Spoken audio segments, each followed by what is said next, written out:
Remodelers and custom builders. This is part one of a two-part video series where I'm walking you through how to remove yourself from sales. There's a 5-step framework that I've used in my own business to do this, and that's what I'll be mapping out in this two-part video.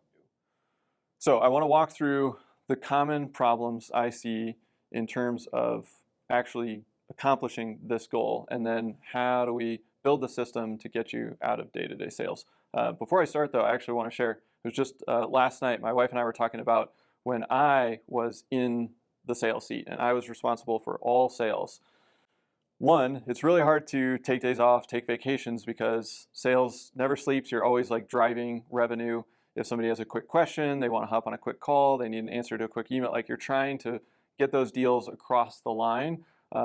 You can't necessarily just put a pause on that, or you can, but then you might lose the deal, and so you're making that trade-off. And so there are a lot of things about being in sales that can be advantageous. You might be a really good closer, you might actually enjoy it, but there are a lot of things that cap your growth. And so let's talk about the steps to get out of that, because that's what really allows you to scale a lot further and faster.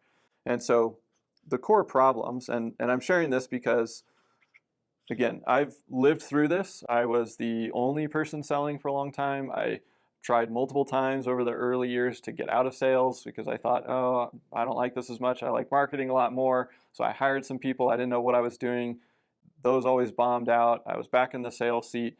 And then finally, after, I would say it was past 10 years, when I finally got all the puzzle pieces together and realized, oh, this is everything it actually takes to successfully work your way out of day-to-day sales. Now, it doesn't mean you're not involved, like you're still in the sales manager seat, you're still working with the team, but you're not on every single call, in every single appointment, answering every single question from all of your prospects. So the typical problems are just, well, one, we talked about it, vacations are really tough. The revenue is all on you. Growth is all on you. And you can't really scale past your capacity. And this is something I was looking at for a long time. Scale past capacity. Because you can continue to shift more and more off of your plate, but whatever your max is, maybe you can spend 80%, 90% of your time on sales. And if that's what you love to do, and you've delegated and handed off all the other parts of the business, and you're like, I spend almost all of my time selling, there's still a wall there, whatever that is. Like, you're one person, you can only sell so much. And so if you do have aspirations to build the business greater than that, then you need to build a system that goes beyond you. And again, if you spend 90% of your time selling, and then you're like, but I want to take a couple of vacations, then that will most likely decrease the revenue. And so those are the core problems. Is, you're always on demand, you're in every call, every meeting. Revenue is 100% dependent on you, and if you don't execute, then revenue falls, and the scaling issue. And so the goal is that we want to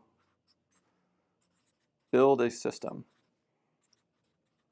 And so the key with this is that it's repeatable and trainable.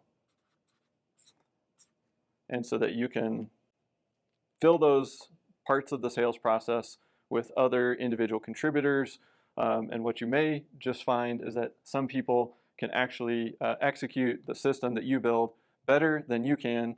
That's what I have found for myself, is that if you are good at architecting the system and good at designing it, I'm fairly good at that, and then I'm terrible at following my own system. But if I have somebody else, I'm like, hey, this is a great way to do it. And then they'll do that way every single time, and it's like, wow, this can really produce a lot. So that is the goal. We want to build a system that scales. And so let's talk through the 5 steps. So step number 1 is document your process.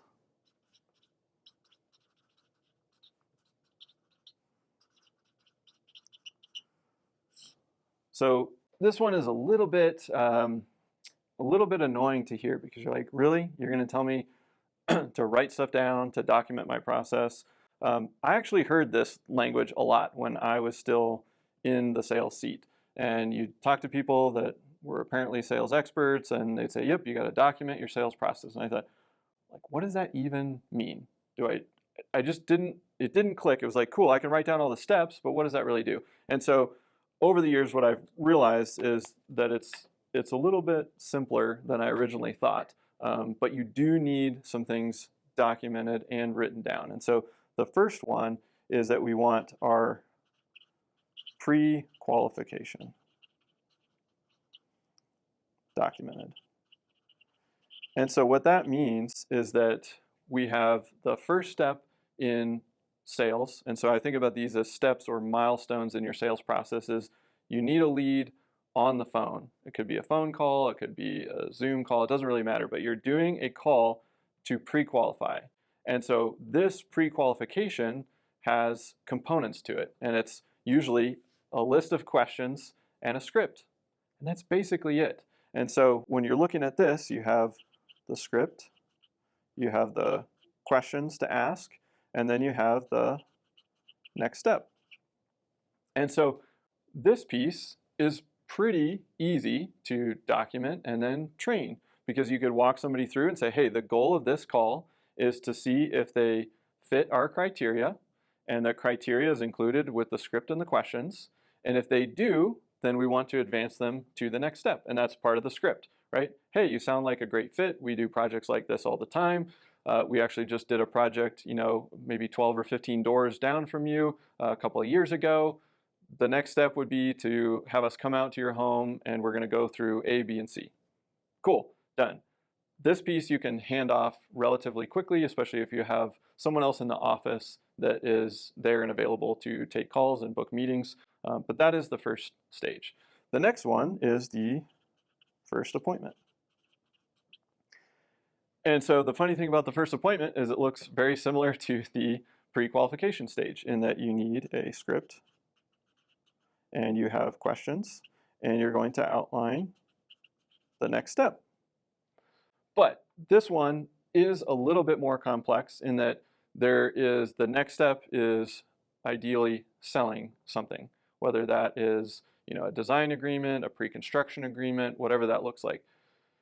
If you're doing free estimates, you're going to really like step 2 when we get there, because free estimates are a little bit tougher to scale out here. And so the first appointment is this, but just in a longer format, right? Because that first appointment might be an hour, it could be a little bit longer, but you're still going to have, hey, thanks for inviting me to your home. That's part of the script. Hey, can you show me a little bit more about the area that you're thinking about, remodeling and reworking? Cool, let's walk over there. And then you have questions that you're asking, and those are all part of the script. And then you move to, cool, this looks like a project we would love to knock out for you. We've done this a bunch. And then you move into the presentation. So again, these can be broken down, and you might be thinking, well, how do I, train someone to, like, when I walk in, I'm really good with people and I ask all these questions and I get to include that in the script. Hey, at the beginning, we're looking for trying to make a personal connection. So here are 3 or 4 or 5 questions. Keep your eyes up for pets, for kids, for whatever it is. You can have little clues for somebody. And so all of this stuff is trainable and you can pass it off. And then the last component of this is follow-up. And so again, this is how do you follow up with leads that haven't booked a pre-qualification? How do you follow up after you book a first appointment but before it's happened? How do you follow up with people that you've run an appointment for but have not moved to the next step? These are all templates and scripts, right? Here's an email template that I usually send after this and before this. Hey, if I don't hear from them by the time they said they'd get back to me, I always send this email. And then if I don't hear again, I send this other email. And then I call, then I text. Like, all of these things are just scripts, templates, questions. And so you have those here, templates and scripts if you're calling to follow up. So that's what documentation looks like in reality. It's breaking apart the different milestones in the sales process, and then it's a lot of scripts, questions, and templates. So that is number 1. Step number 2 is creating a design offer. So we call them an RDO, or a Remodeler's design offer. So you're going to create a design offer. And so a design offer This is actually one of the biggest unlocks. So when I was working on removing myself from the sales seat, where I'm sitting, I'm a business owner that has been working in the residential remodeling, custom building space for now over 16 years. And I was an expert and am an expert in digital marketing. And so when I was starting to think about how am I going to find somebody that can sell this, it was they were going to need to know uh, a ton about digital marketing. They're really going to need to have a good grasp on the remodeling space, because how are they going to connect with our audience if they want to have these discussions and really know their business at a deep level like I do. Oh, and then they also need to be good at sales, right? And so they were going to have to build all these like custom marketing plans and find the right pitch and all of this. And I was like, that's never, it just, that felt impossible. And I'm saying this because you may feel the same way. You're like, how can I find someone that can walk into someone's home and say, oh yeah, we could do a kitchen like this. I've done a kitchen like this before. Let me go put together the exact quote and process for this, and they need to know all the intricacies of how that will work. Like, they're going to mess up on pricing or design, or something will go wrong, right? They don't have all the expertise that you have. This solves all of that. It solves all of that. What you want to do is have somebody be able to walk into that first appointment, and at the end of that meeting, if they've identified, yes, this is a project that our company does, it is in the budget range that our company likes to operate in, and it is in the area that we work, then they should sell design. They should sell some sort of planning or design agreement that is a paid step and it has a fixed price. And then once that is sold, they don't need to know all the details that go into designing and estimating and scoping out this project. That's what your team is for. That's the internal process. The salesperson doesn't need to do that. The designer can do that. The estimator can do that. You can pull in all those resources from your company and how you operate now to pull all that together. But now you're getting paid for that time because it's going to take resources and time from your team. And the salesperson, all they need to know is how to run this sales process, which you've documented. And then within this design offer, which we'll hit a few bullets here in a second, they know how to showcase the value of your company, and they know the types of projects that you can and want to take on. So they know, okay, I'm at least selling a project that I know our company wants, and we'll talk about guardrails here when we get down to the end.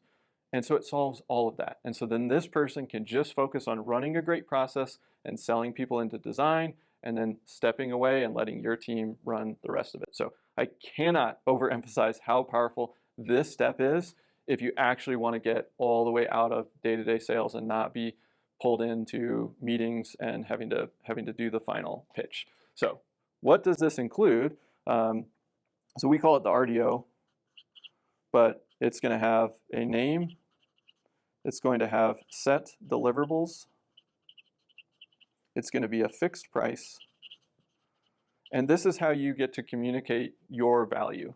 You get to outline all of this in a nice one-page document. It's going to say, hey, we are going to do this many designs, or we're going to do this, design with this many revisions. We're going to deliver it in this timeline, guaranteed. At the end of this process, you'll have a fixed price for your construction contract. Like, you get to lay out all of this stuff. You can include bonuses and guarantees. I've got another video on the channel that goes through this process in a lot more detail if you want to do a deep dive there. As a side note, if you want help going through this entire process and you just want me to walk you through it, I'm taking on a few select one-to-one engagements, so you can just email radio@builderfunnel.com and just say you're interested in learning more about removing yourself from sales, and we can get connected and you can learn more about that. So putting together this design offer is how you get somebody else to walk into those meetings and sell the next step. So you're not selling the $200,000 project, right? They don't need to sell that right now. All they need to do is sell, a 5K design. That's all they need to do. And you can price this wherever you want, whatever makes sense for your project sizes and scopes. But that's all they need to do is sell that. And then your team can take it from there. They don't need to be an expert on all the little details.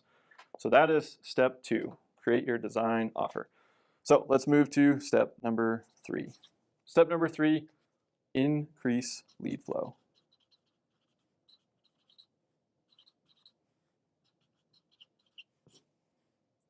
We got 2 D's, that's a big A. Increase lead flow. So the one thing that I noticed as I was working on getting some of these pieces in place and hiring my first salesperson that actually worked out, not the times that it bombed out, is that, and this will probably happen for you, you're probably a good salesperson. When you get in a room with someone, you can build rapport, you can walk them through the value of your company, like it's your company, you know the value, it just comes out of you. You can close a lot more revenue on a lot less opportunities because you're really good at sales, you're the owner, you kind of command that presence, and like I said, you know where you're strong, and so you're able to just communicate all those points. And so when you bring somebody in, they're most likely going to start closing at a lower rate. And so in order to not tank your revenue, you need to increase lead flow so they have lots of opportunities. You're probably also closing the revenue that you are on maybe 20 to 50% of your time.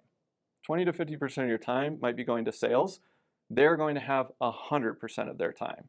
And so you don't want them sitting there twiddling their thumbs, just like, oh, I don't really like this job. There's no leads coming in, and they're having to just generate all of their own opportunity. And so when you pull somebody in, you also want to increase lead flow. And so, you as the owner, you might have something like this.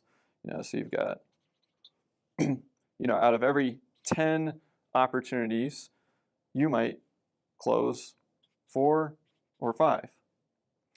But for the rep, out of every 10 opportunities, they might close 2.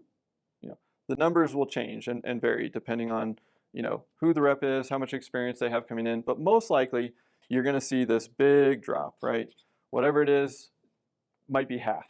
Just cut it in half. And they're going to be closing a lot less. And so you're going, well, if they're just going to right out of the gates be closing half, then I need double the leads already. So 2x lead flow. And it's going to be painful because you're basically going to hire a person and they're going to have probably a base salary of some sort. And we'll talk about salaries when we get over here. So you just increase your overhead. And then you're like, now I need more leads. So I got to increase marketing. And you basically have to make this double move. And so you're definitely investing in your company's future to be able to scale. And so you hire the rep, they close less, you crank up the lead volume, and then hopefully you're closing the same. And then you're like, great, now I'm doing the same revenue with more sales expenses and more marketing expenses. But what happens is the more you train and manage this process, and the more you tweak and improve your offer and how this goes, they start to ratchet this up. And so you see this, 2 starts to pop up to a 3 to a 4 out of 10. The cool thing is, though, you doubled your lead flow. So now the rep has 20, and if they were just closing 4, it basically was doing the equivalent that you were, but over time with training and improvement, they pop up. And so this turns into, instead of 3 to 4, you've got, what is this, like 7 to 8 or 6 to 8. And so now you're getting 6 or 8 deals out of 10 instead of 4 or 5. And so you're in the ballpark of 50% more revenue. Could be 20, 30, 50, or beyond, depending on all of these numbers for your specific company. And so this step, though, is also critical. Like, you can put this in place, you can hire the person, and if you don't increase the lead flow, you'll just see less deals coming through, have a salesperson. Now you start to hate the salesperson because you're like, you're closing way worse than me and you're costing me all this money. I could just be doing this myself. Don't do that. Increase your lead flow. It'll still be painful because you'll basically be doing the same volume with more sales and marketing expense, but then with patience, training, commitment, you can get it here. So that is step 3. Don't forget step 3. So I'm going to cover step 4 and step 5 in part 2. So that'll be in the next video that's coming out. So make sure you're subscribed to the channel so that you get notified when that one goes live. If you do want help implementing this 5-step framework, getting the system in place to remove yourself from sales. I'm taking on just a few select one-to-one clients for that. Just send an email to radio@builderfunnel.com. Just mention the video, removing yourself from sales. My team will flag it down. We can get you the info and see if that's a good fit. But otherwise, stay tuned for the next video and I'll do a deep dive into step 4 and step 5.